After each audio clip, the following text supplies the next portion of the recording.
Dalam kehidupan sehari-hari, makhluk hidup selalu membutuhkan air, termasuk manusia.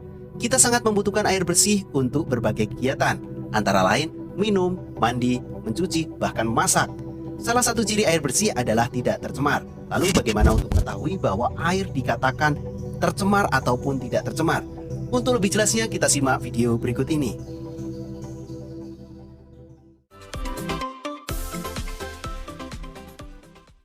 Air bisa dikatakan tercemar apabila air itu sudah berubah, baik warna, bau, maupun rasa.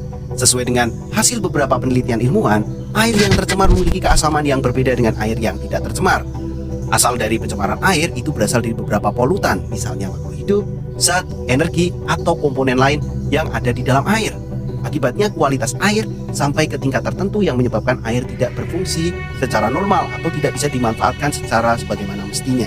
Air sangat rentan terhadap polusi. Hal ini dikarenakan air sebagai pelarut universal, sebab mampu melarutkan lebih banyak zat daripada cairan lain di bumi ini.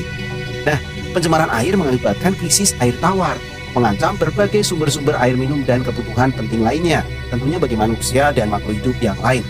Jadi kita tahu ya, bahwa polusi air itu merupakan polusi akibat dari pelepasan zat, itu bisa ke dalam air tanah, ataupun ke danau, sungai, muara, ataupun lautan.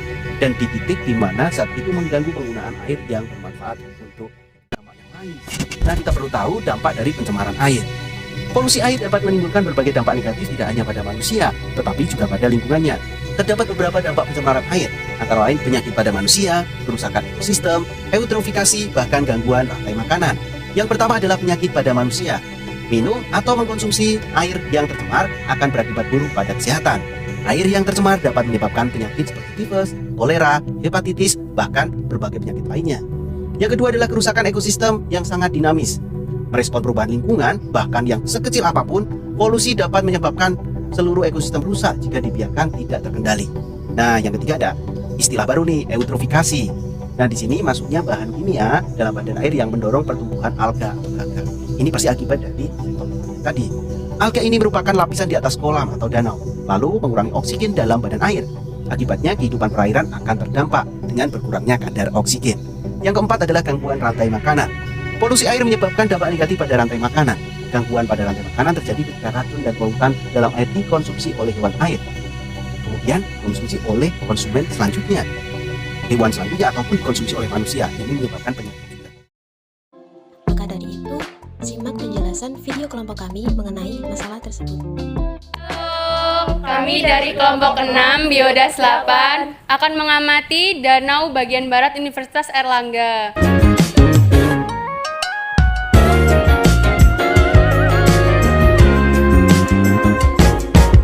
Such a beautiful day. Why are you so blue? Hey, it's been too long that you shut your heart out. Well, I know it's true. Sometimes love can hurt, so give it some time. One day you'll be fine. It's such a beautiful day. Why you're still frowning? Hey, it's been too long to contemplate on how to deal with your broken heart all over again, till you can feel the love. Oh, when the sun comes after rain, you will live again, feeling love again. Dan kami mengangkat permasalahan mengenai pencemaran yang terjadi di salah satu danau. Pencemaran yang terjadi adalah terdapat gulma berupa sekumpulan lumut yang menutupi permukaan danau.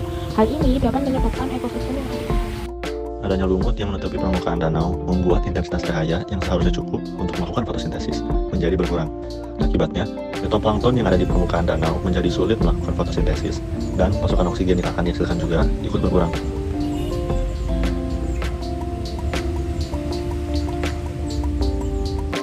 Jika hal tersebut dibiarkan, maka seluruh permukaan danau akan tertutupi gulma lumut tersebut, dan organisme yang hidup di danau seperti ikan tidak akan bertahan. Kami menemukan hal yang mungkin menjadi penyebab terjadinya masalah tersebut, yaitu kincir air yang seharusnya bisa menjaga keseimbangan arus buatan di danau menjadi tidak berfungsi, sehingga sisi danau tersebut tidak terjadi arus yang memungkinkan tumbuhnya lumut di sana. Alga di danau bisa tumbuh karena tersedianya bahan makanan bagi alga di air tersebut, seperti nutrien, nitrogen, dan fosforus. Nutrien bisa berasal dari dedaunan yang jatuh ke air, kotoran burung merpati, sisa pakan ikan, dan feses ikan. Itulah yang merupakan sumber nutrien yang menyebabkan alga bisa tumbuh di danau Unair. Selain itu, alga atau lumut bisa tumbuh di permukaan danau Unair juga karena kincir air yang kurang optimal dalam penggunaannya, seperti cukup jarang dioperasikan dan jumlahnya yang relatif kurang. Kurangnya gerakan air bisa membuat alga tumbuh di permukaan air. Alga juga bisa tumbuh karena air yang sering terpapar terik matahari.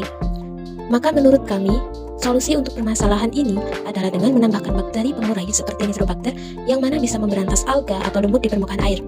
Yang kedua, menanam tumbuhan air seperti enceng gondok atau teratai sebagai pesaing lumut atau alga dalam mendapatkan nutrisi di dalam air dan untuk meminimalisasi cahaya matahari menyinari permukaan air.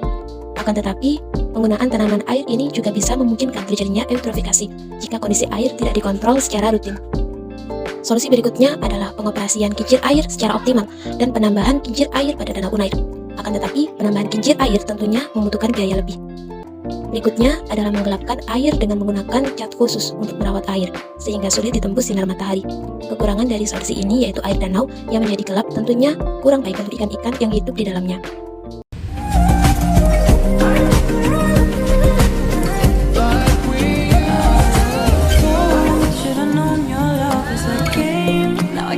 You out of my brain. Oh, it's such a shame that we don't talk anymore. We don't talk anymore.